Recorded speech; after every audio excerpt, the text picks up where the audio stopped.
Holiday season is here. How can you be safe? Suffolk Police Department will be here to share some tips. 111, 110. Joined by Captain Jesse Epperson with the Suffolk Police Department to talk about holiday safety, and the Suffolk Police Department certainly has a lot to offer tip and advice-wise when it comes to that. And Captain, thank you for being with us. Good morning. Thank you for having me. Sure. So let's kick off something that y'all do certainly proactively, and then we talk about some things we all could be doing. Holiday on the beat. I know we may have heard the term used before, but talk about what that is for the police department. So this is something we've been doing for many, many years now, and it's where officers work an extra duty both downtown in Precinct 1 as well as Precinct 2 in both the business areas. And it goes throughout the week, and officers patrol the business districts, the banks, and the restaurants in downtown, as well as further at Main Street and other places, and just our presence, making contact with business owners and making sure we have continued police presence in there in addition to regular patrol officers that are working. So just stepping up a little bit during the day and into the evenings. Gotcha. And that's certainly what you guys are doing, but what we, the citizens in the city of Suffolk and business owners alike can do. Holiday season, people are out doing a lot of shopping and things like that.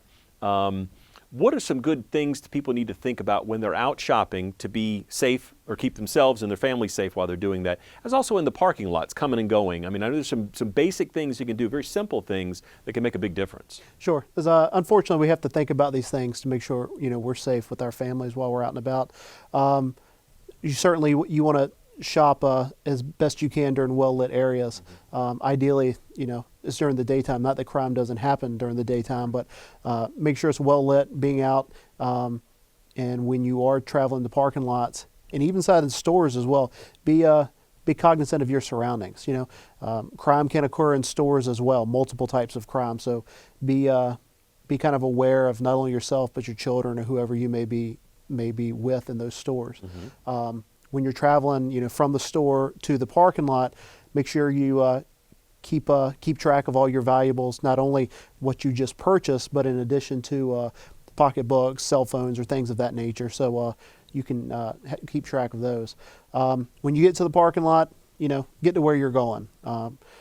Especially during the evening times where it may not be well lit, get to your vehicle. As you're going to your vehicle, have those keys readily available. A lot of us nowadays have, whether it be electronic start or automatic door opener. So utilize those appropriately, and get in your car and go on wherever you're getting. Well, certainly there's so many distractions that we have just in normal life. Then you throw the holidays on top of it where, like you said, if you're out shopping and you have, whether you're by yourself or with family or friends or whatever, there's a lot going on. Sure. Even in COVID times, there's a Absolutely. lot going on. And easily to be distracted and not paying attention to your surroundings and the fact that, am I being followed or whatever, or not being aware of the surroundings when you get to your vehicle to make sure there's not someone, camped out nearby or whatever like that. Certainly not saying we need to live in fear, right, but being aware and of your surroundings and sort of what's going on around you, I guess is one of the keys, correct? Sure. Yeah. And, the important point to get across is Suffolk is safe. It's a safe city to be in. We have very, very few incidents, of this nature, but we want to keep it that way. Correct. And by citizens helping us out, we can keep everyone safe. If something is seen that could be suspicious or out of the ordinary, we would encourage anyone to call, whether it be our non-emergency number at 923-2350, extension 8 takes you right to a dispatcher, or if it's something of an emergency, of course 911, and that'll take you to our dispatching center where that call will be taken. So, if something doesn't seem right, give us a call so we can look at it a little bit further. Now, we talked about sort of when you're out and about physically shopping, but in this day and age, we do a lot of digital shopping, Sure. Online shopping. And that can be done either just certainly ordering from a website or a Etsy shop or whatever, or it also can be using, say, Facebook Marketplace or something where you're meeting up with someone. So let's talk a little bit about being sort of online safe as well as safe when you're meeting with someone that you certainly may not know to make that transaction. Any tips or advice? And again, y'all have 2 safe spots too, I believe we can talk about. Talking first about online shopping in general, there's several things that we can do to keep ourselves safe. And when we're talking pure online shopping, it's a different type of safety. We're looking more at people stealing banking information, fraud, and things of that nature. And like thousands of other people, I've been a victim of that as well. And unfortunately, those types of crimes are extremely difficult to to solve. It's just because there's so many aspects of it. But we can do things to keep ourselves safe. So shop on those credible sites, those sites that we know have credibility and are well established. So, and when you do, make sure you are giving only the information that you need to give.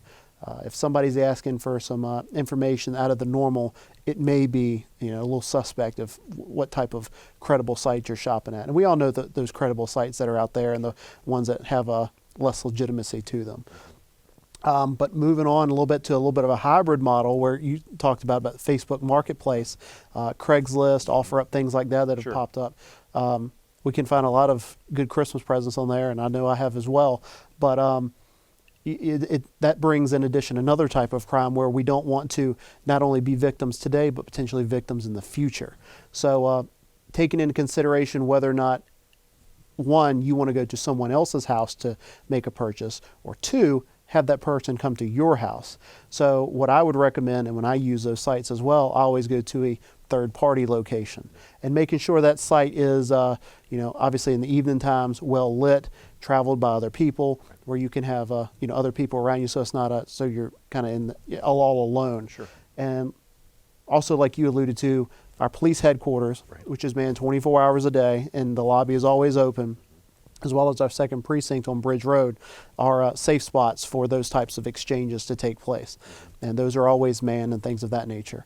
Our first precinct is available, the parking lot, but headquarters obviously is always manned with some type of personnel there.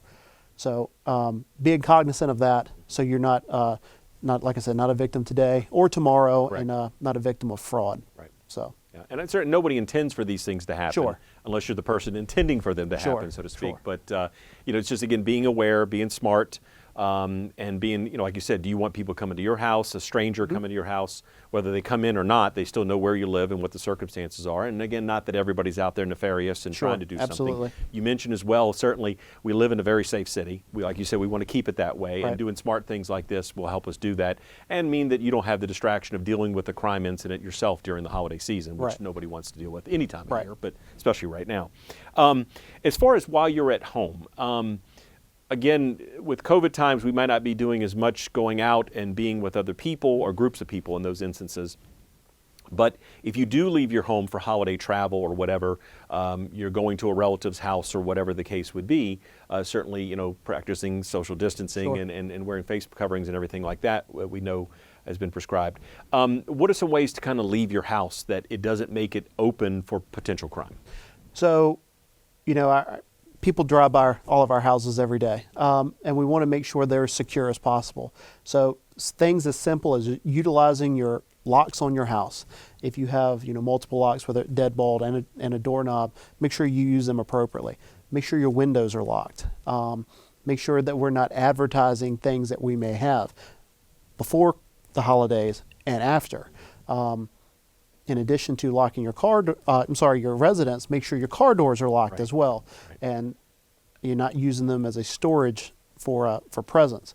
So, making sure that things can't be seen, and if they are, they're secured. Just taking those simple steps. Moving on after the holiday, if you get something of a large magnitude, whether it's television, computer in a box, utilize the resources that are there. The large trash bins the city gives.